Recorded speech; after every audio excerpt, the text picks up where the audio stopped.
So, Alisa Freedman is professor of Japanese literature, cultural studies, and gender at the University of Oregon.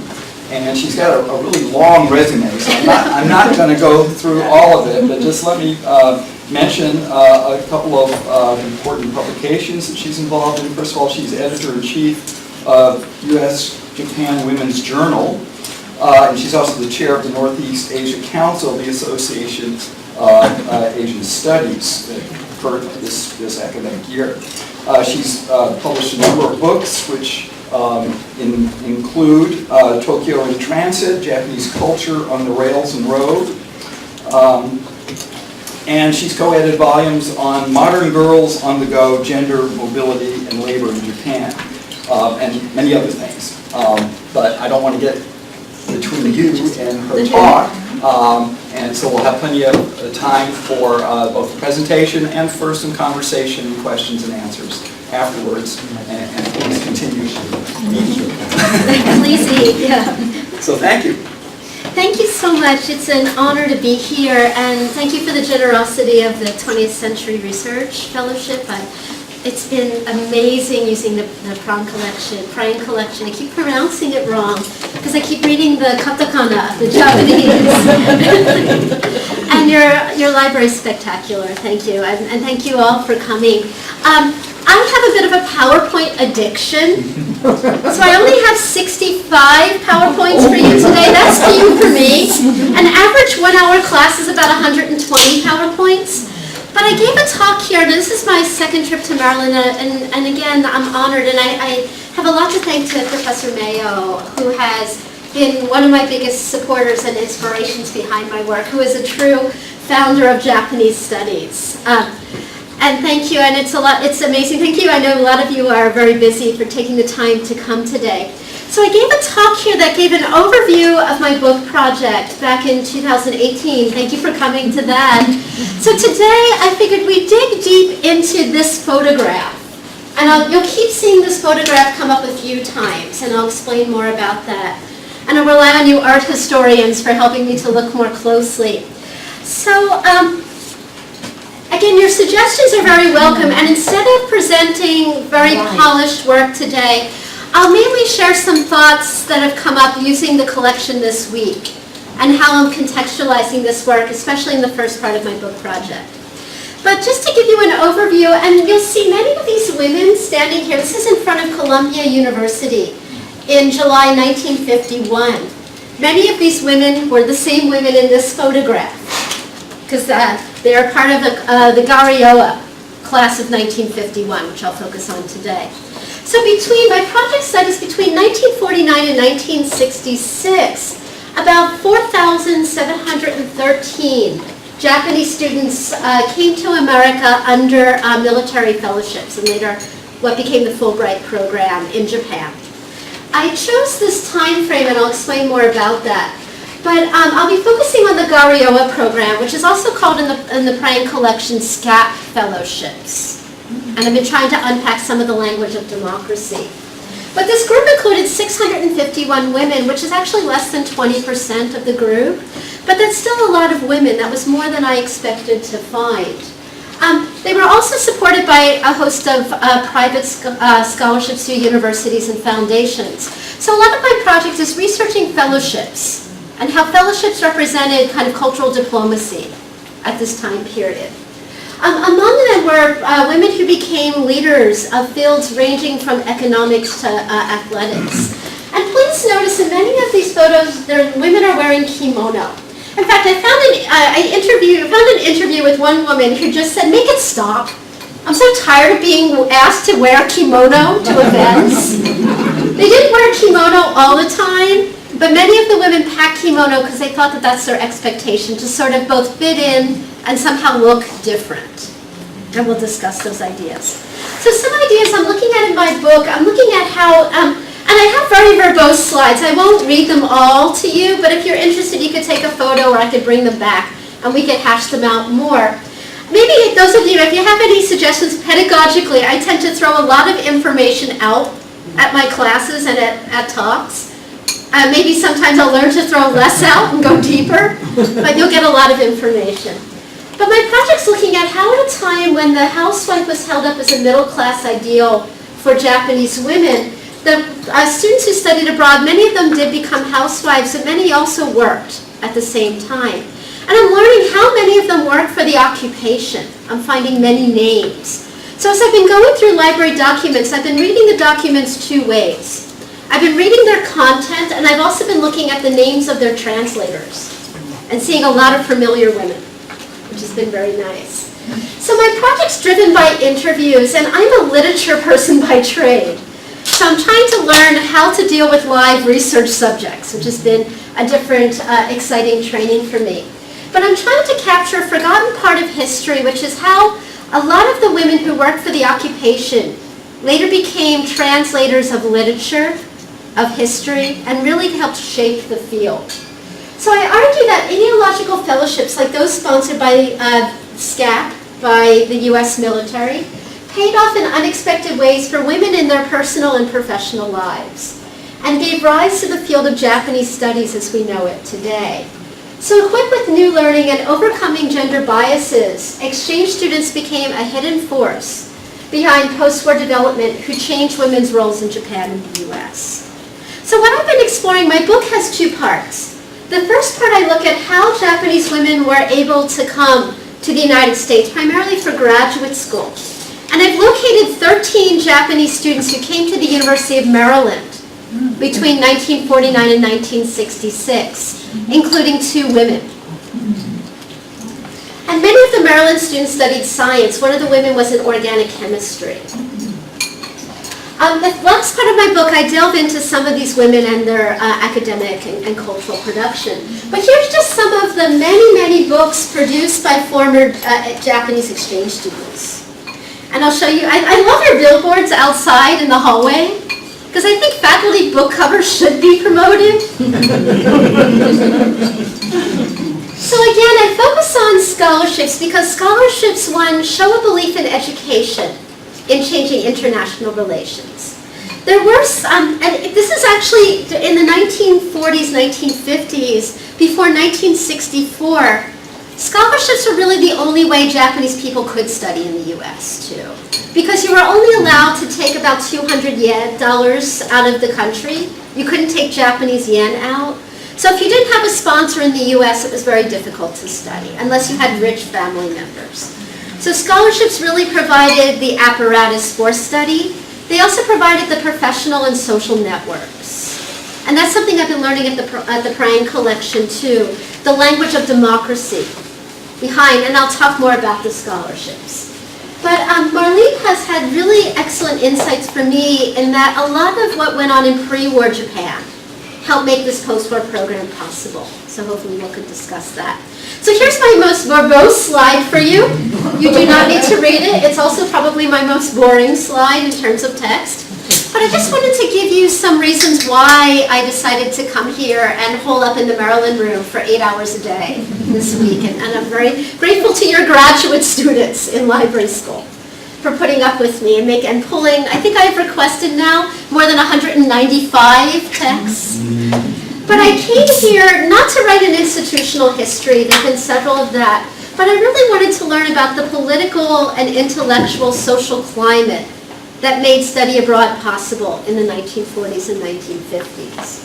So I've been looking at a range of materials, including personal papers, photographs. Censored news stories have been a really important source because they show how life was documented, what was censored, and I'm also learning names of censors who went on to study abroad too. Popular periodicals, everything from the Stars and Stripes, which the language, wow, it's so sexist and racist, but it's so informative at the same time. I'm really learning how news was reported to the American population in the occupation era. I've also been reading a lot of educational materials, everything from Betty and Jack's English Adventures, and I didn't realize how much they went to London, to these wonderful guides to new words in English for translators working for the occupation. Just to learn the extent of how people learned, and I've been trying to get a sense of how people learned about scholarships. I've been delving into Marlene's amazing oral histories and learning a lot about the field of Japanese studies and how it was constructed. I've also found some great manga or cartoons about asking your Japanese interpreter out on dates. But you really get a sense of what was on people's minds through reading popular culture. The jokes that people make about rations and the jokes that people make sort of tongue-in-cheek of coping. So I'd be happy to talk more about what I've been looking for. But I've been trying to answer some of these questions, and this is what I'll focus on. Here's that same photo, and again, you'll see it a few times today. Why did the U.S. military create scholarships for Japanese people? And these were paid by Japanese war debt. They weren't total altruism. It's a lot of language of democracy. Why did people apply for them? What were the expectations for Japanese students, particularly the women? These women, this photo was taken on a ship called the General Collins, which was an American military ship that was not being used in 1951 in July, but it had just come to Japan, dropping off soldiers for the Korean War. And it was going back to San Francisco, taking Japanese exchange students. The women were allowed to stay in the officers' quarters, and they had a menu, I'll show you. They got to eat things like fruits cocktail and shrimp cocktail and learn to eat with forks and knives. The men had to stay in not-so-great quarters. But there was a group of students that traveled together that formed the Collins Kai, the group that had traveled together on this ship and documented a lot of their experiences. So the Prange collection has also made me realize a lot about what people save, what people archive, and the behind-the-scenes role of things like the General Collins or the women. This is Mead Smith Cairns. This is taken right from your website. But I found letters that she gave to her Japanese interpreters. They wrote her thank you presents for the Christmas gifts. And I noticed a few names of women who studied abroad from those letters. Oh, my. So the synergies are amazing. So pedagogically, I'm a literature person. So this is a brand new project, but it's a project that's been inspired by my professors, Kyoko Selden, for example, at Cornell University, Yoko McLean at the University of Oregon, who came to America on scholarships. So my interests lie a lot in stories, how we record our lives, like everything from Instagram to archives, or archives to Instagram, I should say. So a lot of my work has dealt with this idea of modern literature as capturing and presenting these seemingly ordinary moments in the daily life. And through this project, I've been getting back to my historical roots and looking at how women record their own experiences in their own voices. And also what they save, what they write about, what is censored, all of these. When I do interviews, what I'm learning too, another offshoot we can talk about, and I have some voices. The women that I've been interviewing are mostly people who want to talk about their experiences. I found a few who have had negative experiences, but mostly people who answer calls to talk have been recommended by their friends. Like in Japan, everything works through connections. Like I'll interview one person, all of a sudden I'll get 6 emails of other people willing to be interviewed. But it takes breaking through. But I'm also noticing that a lot of these women's families are very interested also in getting in on the conversation. So it's become an intergenerational talk. So I'm swimming in a lot of materials now, and I've been looking for patterns and synergies. So I just want to give you some some thoughts that are grounding it. These are 2 photos from one of the women who's, I've been interviewing her, the youngest daughter of one of the women who was photographed in the Collins Kai, in the General Collins ship photograph. This is her studying with her roommate. This is Hiroko Akabori at Central Missouri University with her roommate Carla. This is when Carla came to Tokyo to visit. So to give you some research grounding, what I've learned at the Prange collection is how much this really was a time of change. And I've been looking at Nexuses of Discourse, how different discourses come together. This is a time where Japan's re-emerging on the global scene after the war. It's also a time of people studying internment, right after the internment of Japanese people during the war. And you can notice how much Colorado, these western states, had Japanese students, for example, sent by the University of Oregon elsewhere. These are where the Japanese language training centers were for Americans who were going off to fight the occupation, who were staffed by Japanese women, a lot of the time, or Nikkei, second generation. My timeline of my book goes as far as 1966 to keep it around 25 years, but I'm really finding that there is a big paradigm shift between the occupation years and after in terms of scholarships.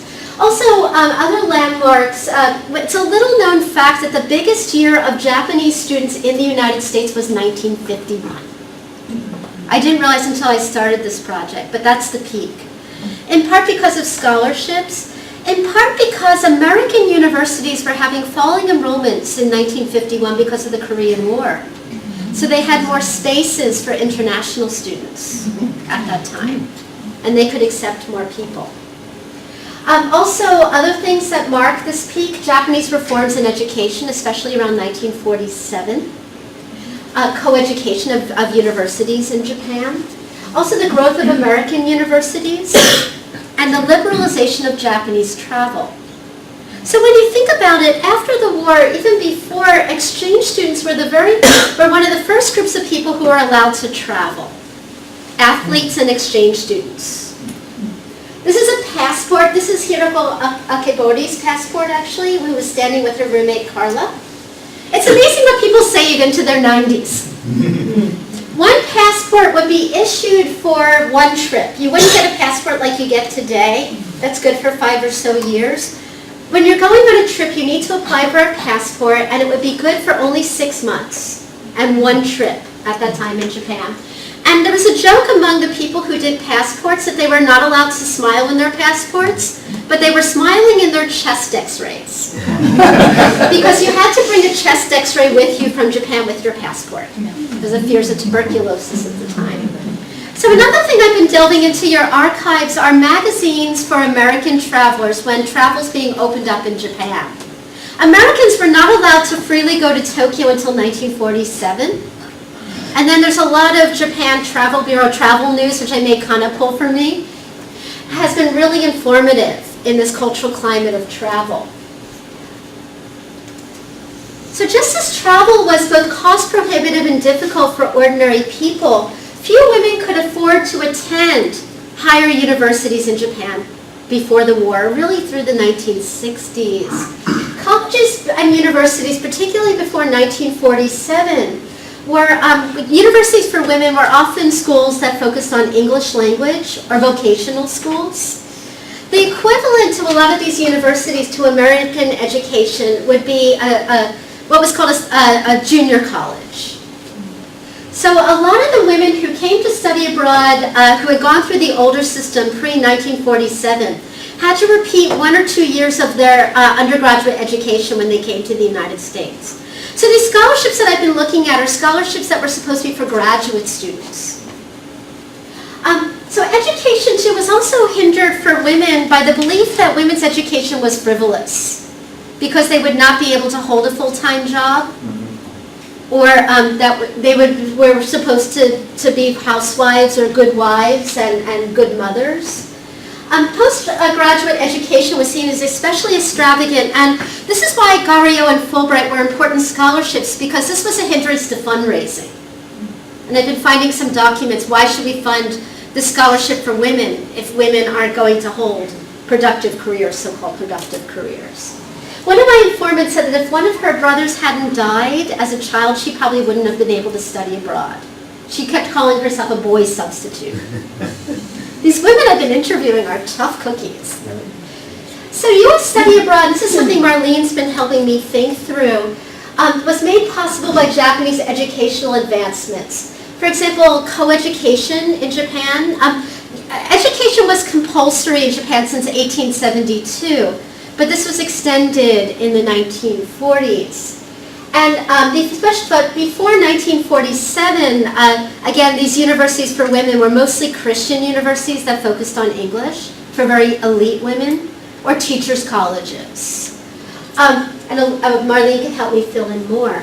This is a photo of the library at Suda University, which is a good example. Suda University is still around. It's a very elite women's university in Japan that was known as a school for English. And I'm finding that many of the women who became interpreters for the occupation were Suda University graduates. This was the very first Japanese woman to earn a PhD, and she earned it from Columbia University in New York.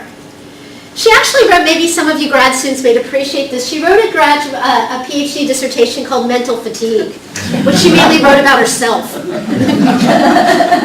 Sadly, she died at a very young age, but she was also able to finance her pre-war education through Christian fellowships. And I don't know if she was Quaker, but she was affiliated with Christian groups in New York City.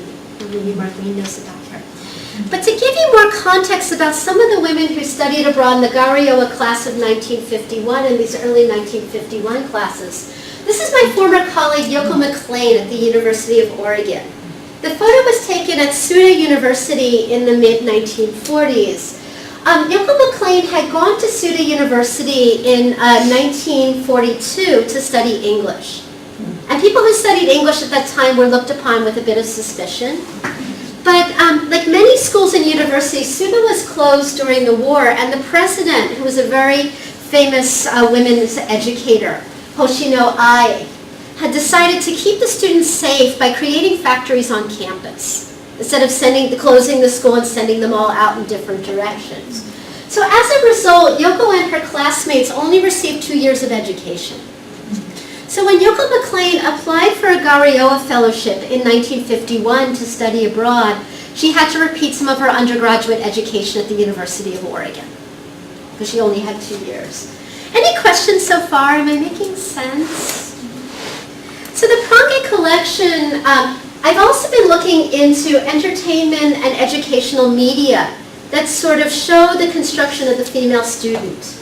Textbooks, for example, especially those that were censored, give me a sense of what the English language learning was at the time, certainly like 10 years after Yoko McLean went to school. What words people used, what were the basic dialogues that they studied, and there's so much language of democracy, as you would expect. And I'm learning Japanese words for things like different kinds of air lifts and ships words. But University of Maryland also is one of the only world libraries to have university magazines. Like this morning I was looking through Todai's student newspaper from the early 1950s. So I've been getting access into another source has been books about women that Yoko McLean and others read before applying to scholarships, so they would learn. So very quickly, as I said, today's more a work in progress, but I just want to delve into each bit of the puzzle I've been exploring. So I've been referring to these Garioa fellowships, and this is a map of where the Garioa class of 1951, including the women on the ship, were sent to study.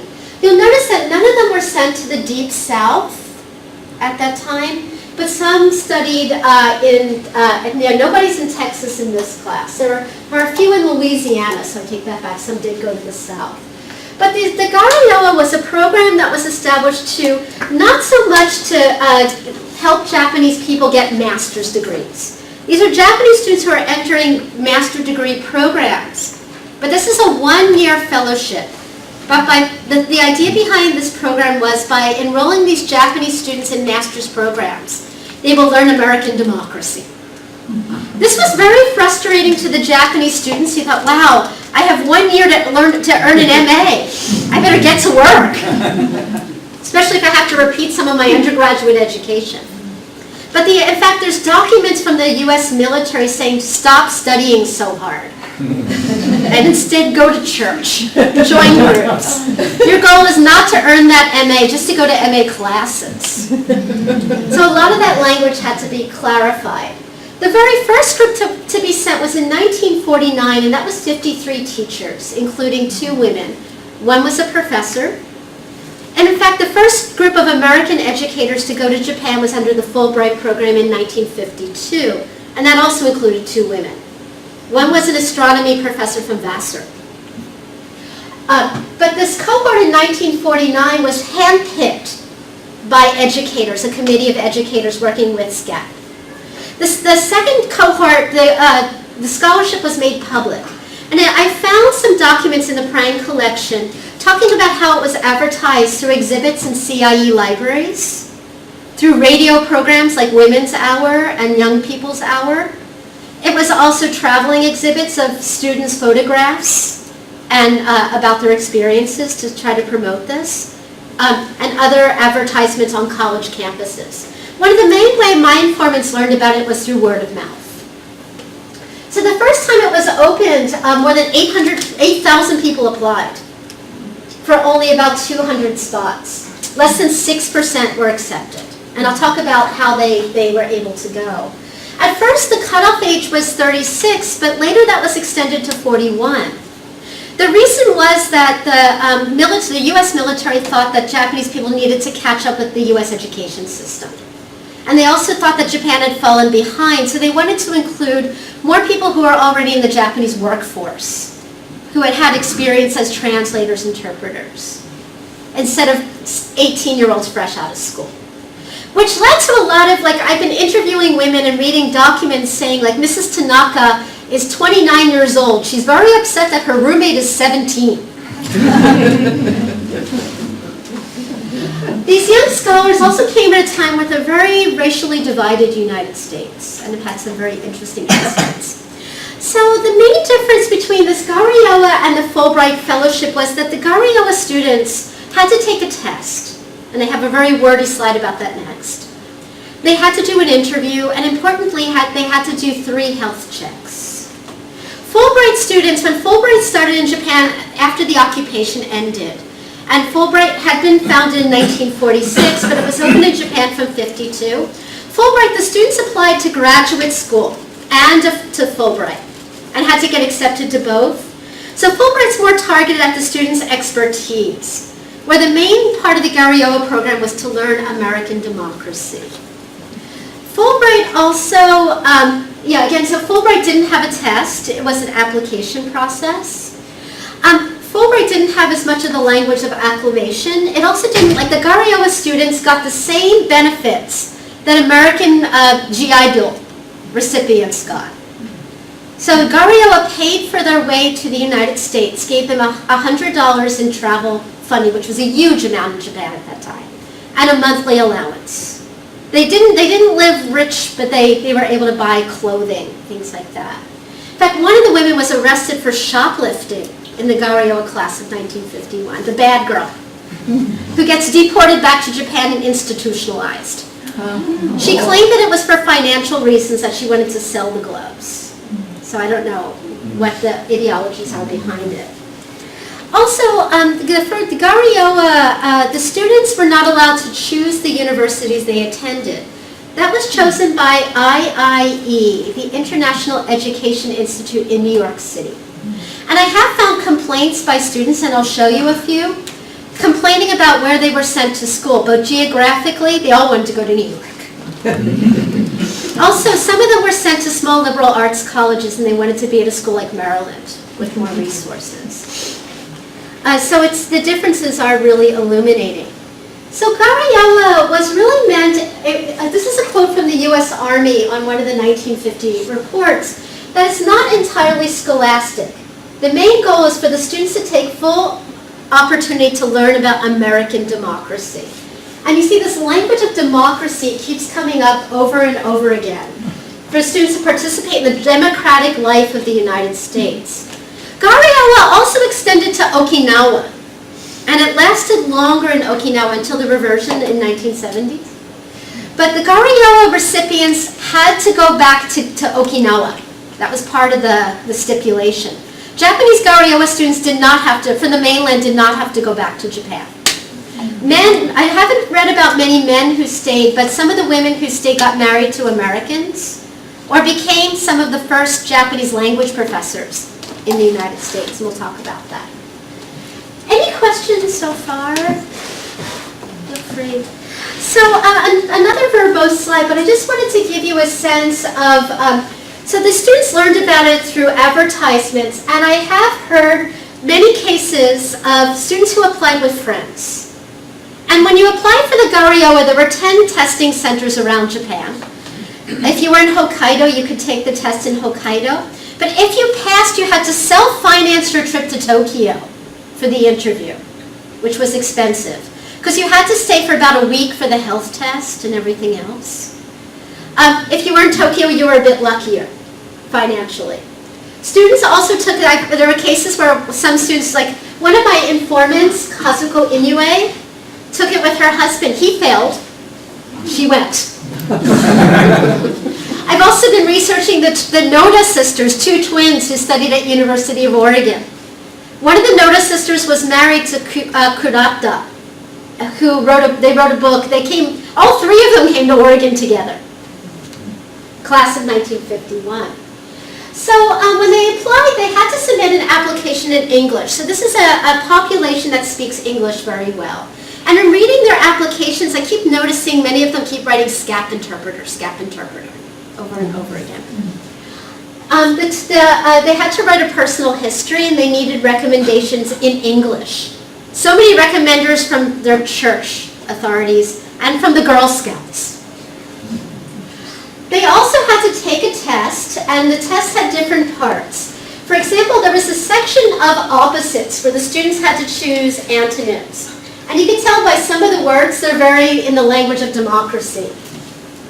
Oriental being one, democracy being another. They also had to take a reading comprehension test, which came mainly from American textbooks. They also had to do a translation section, Japanese to English, English to Japanese, and a listening comprehension section, which is about shopping. Acclimate to daily life. Chest x-ray was what knocked a lot of people out of the process. That tuberculosis was rampant. And 617 people passed the test for the Gareoa class of 1950. But a lot of those numbers were decreased because many people failed the chest x-ray, sadly. Here is, it's hard to see, but this is the health form that was with the test to be in the class of 1951. I also copied this from the National Diet Library in Japan. I feel like I'm violating FERPA. I'm reading people's interview notes. And the interview, if you passed the written test and the listening test, you then took an oral test. The written test was in October. The oral test was in November. And the oral test was done by a committee of people from Japan, 30% women, that came from different organizations. It was not chosen by SCAT for reason of impartiality. I keep thinking maybe they knew a lot of the people. And the interviews are really snarky. Like they dismiss people on personality. Here are some example interview notes. But the main purpose of the interview was placement. What the interviewers wanted to determine, was this a student who would be able to acclimate to America? Or was this a student who would do what they're not supposed to do? Earn an MA and hole up in the library. They were also trying to determine if the student would have issues living in America. And a lot of the questions were also trying to determine what kind of American university to place the student. A liberal arts college, a state university. Of course, they all went to go to Harvard and Yale, because those were the names that would get them better jobs in Japan. But one student, they sort of comment on, this is a widow who was able to go because her brother would help take care of her children. Her husband died. She was raised in Germany. And I'm finding many people who work for the occupation were raised outside Japan, and also raised in different kinds of backgrounds, Korea, Manchuria. Students complained about their placement. Like this is Michiko Takagi, who went on to become a professor of anthropology at UMass Boston. Her papers are now in the Smithsonian Institute. You don't need to read this, but I told you my slides are very verbose. But she wrote a letter to the military complaining that she was placed at Stevens College, which is a very fine institution, but she wanted to be at a school that would offer more graduate level courses. But she was placed at Stevens College because she had gone to Tokyo Women's Christian College, and the authorities thought that her education under the old system had not prepared her for graduate school. This is another woman who I found her name in Prange documents. This is Sano. It's amazing, the synergies. She studied abroad. She was an interpreter for CIE, for the Information Education Bureau, where she met her husband, Peter Sano, who was from California. And she went to San Francisco State, studied philosophy, went back to Tokyo, married Peter, and then they moved to California. We've been corresponding by email. So I know I'm taking too much time, but I'll skip over some parts. But just to mention again that the Garioa in Okinawa had the stipulation of returning to Okinawa, and mainland didn't. But it's also a time where U.S. institutions are rising in caliber, and the students who studied abroad are choosing fields that are not offered in full force in Japan yet, like library school. Many of them came to be librarians. Social work was another big field. Here's, and this is some of Marlene knows, this is Toshiko Kabashima, who was an advisor for Ethel Weed, one of the women who worked for the U.S. occupation, who was not a Garioa scholarship. I'm bringing her up because some women had other scholarships, like the Japanese branch of the University Women's Association, or Barber scholarships, Rotary. One woman turned down a Garioa grant to take a scholarship from the Japanese Association of University Women. I think it paid more money. Garioa was mainly just travel allowance and travel. Fulbright was just travel. So the trip to the United States was really instrumental.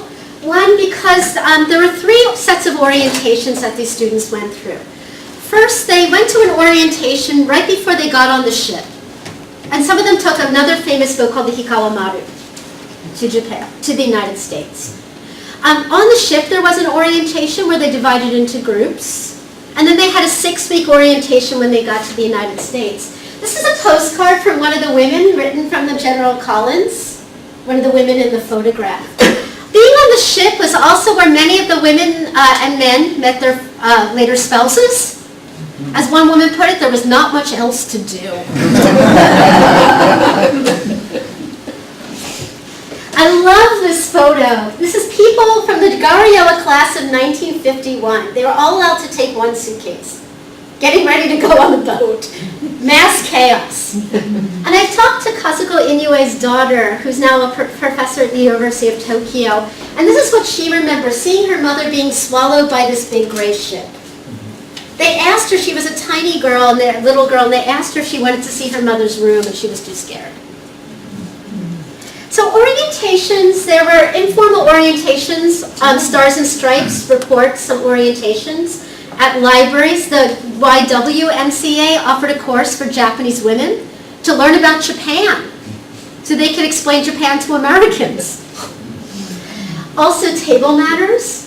In one of Marlene Mayo's interviews, Donald Ritchie, a very famous cultural critic, complains that there were no orientations for the American military going over. But these women I've been interviewing saved their certificates from orientations. When they got to the United States, they would go to one of 10 orientation centers, where they would have a program that would teach them the American educational system. And one of the biggest lessons they would teach them, like in Japan, you memorize the basics, with the idea that once you know the basics, you build on them. These women and men would, and there are only 2 genders in these categories. I'm not trying to limit the spectrum, but that's the way people were described in these documents. But when the students studied abroad, they would learn how to argue. This is a lesson for many people from Japan, to be asked what they thought was very intimidating. In fact, these orientations would provide them with how to use an American supermarket. There were hospitality weekends where they would stay with an American host family. This is a lovely film, and I'm talking with Marlene about this photograph of Eleanor Roosevelt. This is Tomi Ayako, and you can see her up here. This is a film produced by the occupation for viewing in Japan. It's one of thousands of films that were produced to be shown in Germany, Austria, Japan, Italy, promoting values of American democracy. This is a film called American Guidance, which is talking about the orientations. There were 2 films about exchange students, one about Tomi Ayako and another about a male student at the Indiana University. But this film is about the orientation, and it talks about what she's learning during this process. Here's a still. They're put in small groups, and they learn how to debate, to argue. They learn how to use the supermarket. Tomi Ayako, who you saw on this slide, was probably chosen to narrate the film because she's pretty. I'm not saying it's right. She's also the daughter of a diplomat who was raised in North and South America. She wrote a book about that. She was fluent in English. This film is in Japanese for Japanese people. She later went on to teach at Tsuda University. And she was paraded out, it seems, in kimono to meet a lot of American dignitaries. Also at these orientations, the students got reading materials, like 1940s books about democracy. This is a book recommended to them called We Japanese, about how to explain Japan to Americans.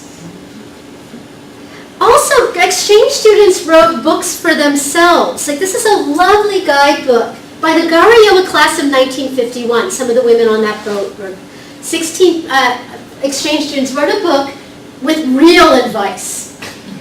How to go to an American house, how to date, how to turn down a date, what the different American alcoholic drinks are.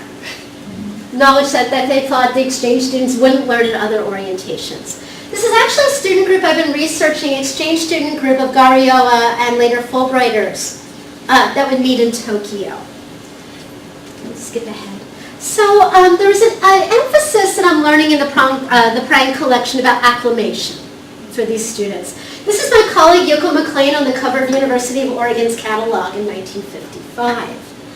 So one thing, the students were interviewed about what they thought about the American education system.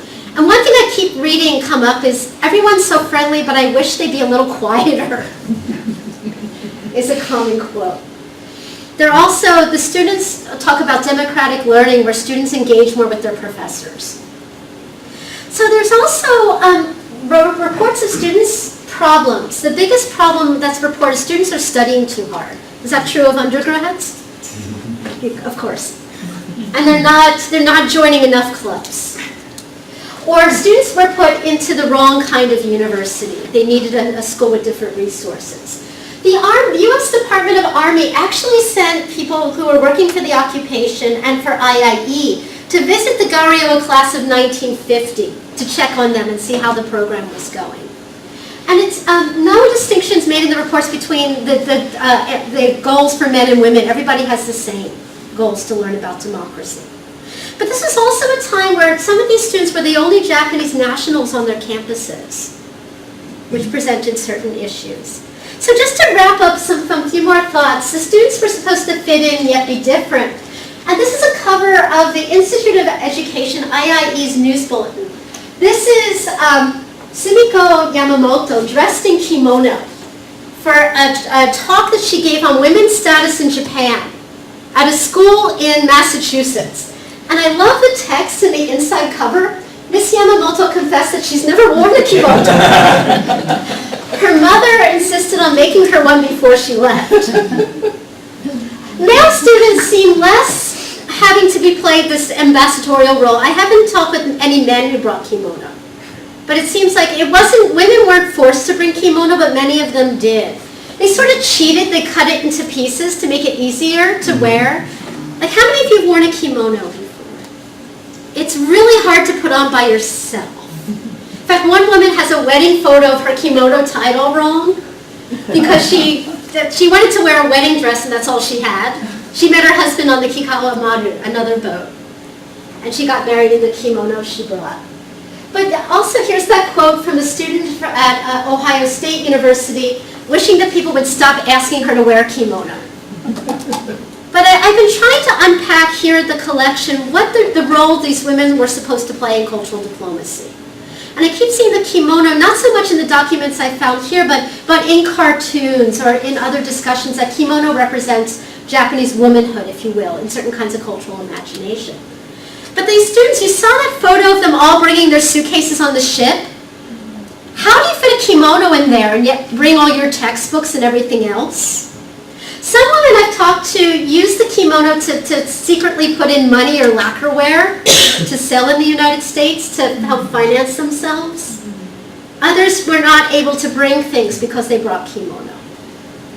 But I've been thinking about this cultural construction of the kimono, like colleague Yoshiko Nakano's work on Pan Am flight attendants in the 1940s.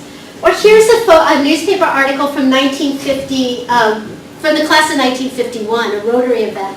But this is 2018, the opening of the Japanese Stock Exchange. Why are women always paraded out in kimono to fill certain roles? But it worked both ways, and I'll play you this clip. This is, again, one of the women whose photos you've seen. This is the one who's with her roommate, Carla Akibori-san, who had an omiai, or an arranged marriage photo taken. 写真的はね、これお見合い写真かしら。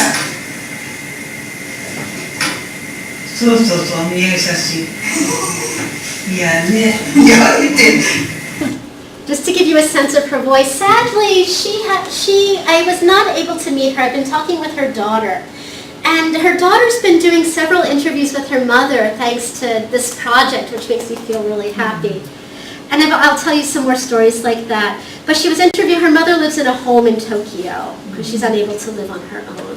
But she did a arranged marriage, or a marriage photograph in American style to bring back with her to Japan. Oh, sorry. Go on to the next slide.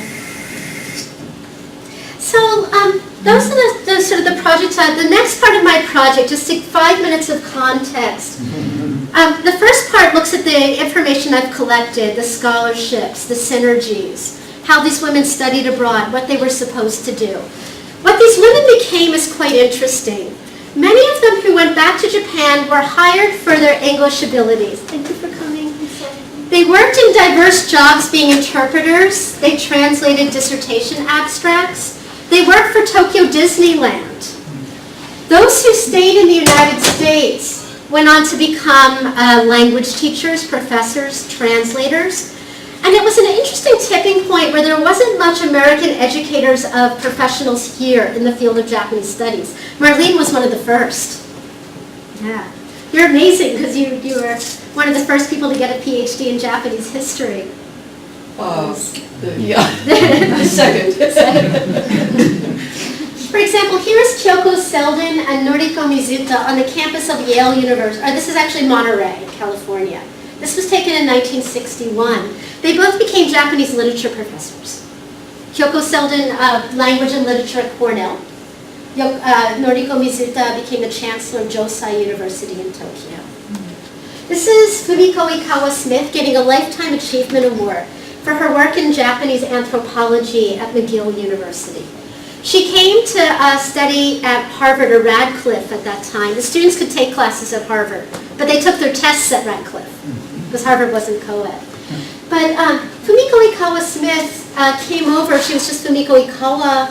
Actually, she had a different last name. She was married to a Japanese man who she divorced. But she came to study American archaeology. But her professor at Harvard kept asking her to translate documents about Japanese findings of the Jomon period. She became interested, and that became her specialization. So it's one thing that we've been working on is trying to dispel the belief that the field of Japanese studies was started primarily by men who had been trained during the military years at schools like this in Boulder, the Japanese Language Academy, which you have documents here in the Prange collection about. These schools were originally on the West Coast, but after internment were moved to the middle of America. Many of the founders of Japanese studies, Edward Seidensticker, Howard Hibbett, not Earl Miner, but other people, were trained at these institutes. And it's amazing because many of their teachers were Japanese women. But at the Hidden Force, here's Yoko McLean teaching at the University of Oregon in the 1980s. So this is, again, that slide that I showed you earlier, some of the cultural production that these women went on to create. So I'll just end with a few remaining thoughts. This is the photo you've now seen 3 times of Japanese women on the General Collins ship in July 1951. This is Chie Okada in 1951. Here she is this past summer. She's in her 90s. And we had lunch with her granddaughter, who has now become very interested in her grandmother's life, because she realized her grandmother's now really cool and wants to learn more about her experiences. So this is a wonderful experience where her granddaughter wanted to do the interviewing. But Chie Okada went on to translate dissertation abstracts at Toda, University of Tokyo, married a young graduate student, he became a professor. She, with another student in the Coda, Koriyama-san, founded an English conversation school for housewives in Tokyo, which the school lasted for 25 years, and this filled a gap in adult education. At a time where more people wanted to practice English, this is from 1960s, 1970s, beyond, and they provided a chance. And they also gave all the proceeds to the school for charities. Another woman who studied in this class, many of them, Inoue Kazuko and Kimizuka, both became professors of linguistics. Kimizuka was one of the women who contributed an essay on visiting an American household in that guidebook written for exchange students. This is one of the Noda twin sisters with her husband Kurata, who studied together at the University of Oregon. The Noda sisters were raised in Brazil, moved back to Japan. They worked for the occupation. They then went to study abroad. They went as a married couple and wrote a book about their experiences. And here, you've seen her photo here, and you heard her voice. Here's Akabori-san now. And Toshiko Leah, who became the world's oldest marathon runner, is also in this photo. She's the tallest one. She ended up staying in the United States because she had a baby with an American. And her parents said, you either give up the baby and move back to Japan. She's like, I'll stay.